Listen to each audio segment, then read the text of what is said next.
I might get in trouble for telling you this, but there's a secret about simultaneous interpreting that you really should know. And it's big. Really big. I'm Dr. Jonathan Downey, and this is Inside Interpreting.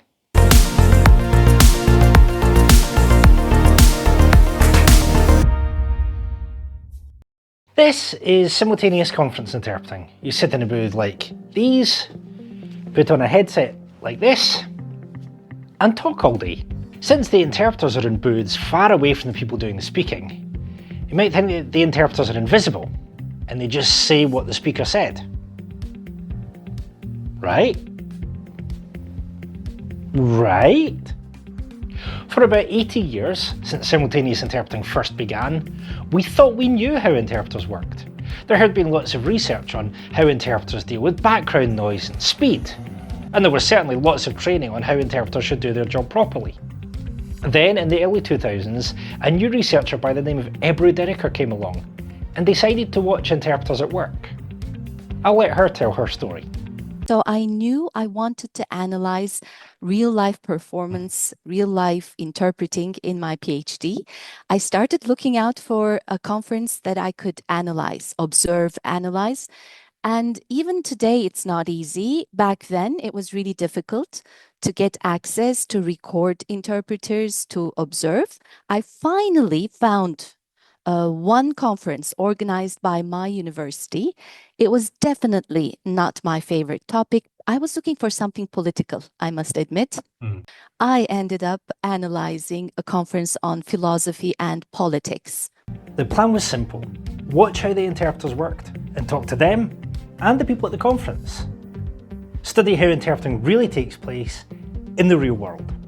I wasn't too sure what I would be looking at a philosophy conference, but I did quickly end up focusing on the speaker's first person.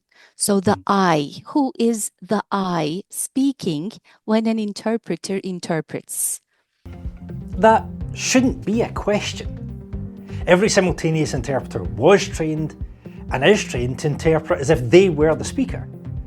If the speaker says I or me, then you say I or me in the other language.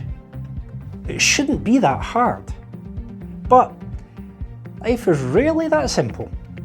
Surely the interpreters use the speaker's I most of the time, but it's much more complex than an initial look will reveal, because there's, of course, the interpreter behind that I. There are also controversial moments, tense moments where you're not too sure if the speaker is perhaps lashing out at someone, being harsh. Was it a slip of the tongue? So, lots of interesting moments where interpreters have to step in and take a decision. What's going on? Interpreting should just be about saying what the speaker said. Right? Well, if you remember this video, you'll realise that more than a decade before Ebru published her book, Cynthia Roy found that interpreters play an active role every time they interpret. They add, explain, coordinate, make sure people can understand. The interpreters Ebru was studying were doing something very similar. In certain critical instances, the interpreters wanted the audience to know it was the speaker who was correcting themselves. And then they made a point of saying the speaker corrects himself or herself. Sometimes they said things like the interpreter would like to apologize and correct herself. There was a lot of behind the scenes negotiation of the social impact, the linguistic effect, the interpreter's own presence. But that left a question. Were these interpreters strange? Was this just a fluke? That question would be answered a few years later by another researcher, Morven Beaton. I looked at what I called metaphor strings, which are basically concepts like, we have them day to day. Time is money. The EU enlargement is a journey. Yeah, these kinds of conceptual ways of thinking about things. And I found that quite interesting as well. So not just the, word. It's not, I'm not interested in word for word. No, was this correct? I'm much more interested in, what's happening there in interpreted institutional discourse. Once again, the question was simple. How did interpreters at the European Parliament handle key metaphors and terminology during a debate? And once again, the results were not what anyone expected. Well, they intensify them. That's basically what came out of the study. But why? And more to the point, was this deliberate? I think it's important at this stage to say not wittingly, not, on purpose. I am now going to hear this metaphor string and I'm going to work for the European institution and I'm going to strengthen it. It's just that they're so much a part of how we talk about these things that in the interpretation, they became more prevalent. So we have two different situations years apart, where interpreters took remarkably similar decisions. They adjusted their pronoun use, modified metaphors. In short, they didn't just say what the speaker said. This could be bad, they could be ruining everything. Or alternatively, something else might be going on.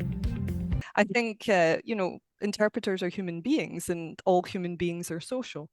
And I think that there is, I don't think it's a non-professional role to take to say that by the fact that this discussion or this debate is interpreted means that something's happening and that these people, these interpreters, are changing it in some way. And that doesn't mean they're not professional. It just means language in transfer is part of us. It's socially embedded. Yeah. I think that's. Often in interpreting research, you hear sentences that start with, unlike conference interpreting, where the interpreter is removed from the situation in a glass booth behind all of this kind of stuff. These interpreting situations are different. I don't agree with that. I think that conference interpreting, particularly in political contexts, is always a socially embedded act. Interpreting is about representation. It's the way you are represented by an interpreter in another language. It's the way you as an interpreter represent a speaker, a situation, a change in the situation. So it's not a linguistic task. It's human communication with a very important function, which is representation. Interpreting never was about just saying what the speaker said. Every time interpreters work, they're involved in allowing two people or groups of people to communicate in ways that wouldn't otherwise be possible.